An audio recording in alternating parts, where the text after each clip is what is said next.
মই আগতে কোৱাৰ দৰে যে আৰ্থিক প্ৰতিবন্ধকতাই হ'ল চাইল্ড মেৰেজ বা চাইল্ড ট্ৰেফিকিঙৰ এটা মূল কাৰণ।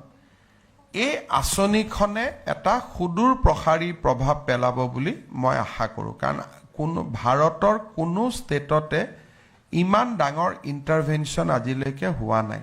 গতিকে মই ভাবোঁ যে ই এটা বহুত ডাঙৰ পজিটিভ ইম্পেক্ট এটা পেলাব গোটেই ব্যৱস্থাটোৰ ওপৰত। আৰু বহুত সময়ত আমাৰ ল'ৰাসকলেও কয় যে আমাক কিয় আঁচনিটো দিয়া নাই। আজিৰ আলোচনাই অন্তত ল'ৰাসকলৰো এটা দৃষ্টিভংগী কৰিব যে ই হিতাধিকাৰী সৃষ্টি কৰা আঁচনি নহয়, যে কোনোবাই আমাক ভোট দিব তাৰ কাৰণে আমি টকা দিম। এই আঁচনিখনৰ এটা মহান উদ্দেশ্য আছে। গতিকে কেতিয়াবা মোক লগ কৰিলে ল'ৰাবিলাকে কয় যে মামা দাদা আপুনি আমাক একো নিদিয়ে, কিন্তু এইটো কোনো ভোটৰ কাৰণে কৰা স্কিম নহয়, ইয়াৰ এটা সুদূৰ প্ৰসাৰী এটা সামাজিক লক্ষ্য আছে।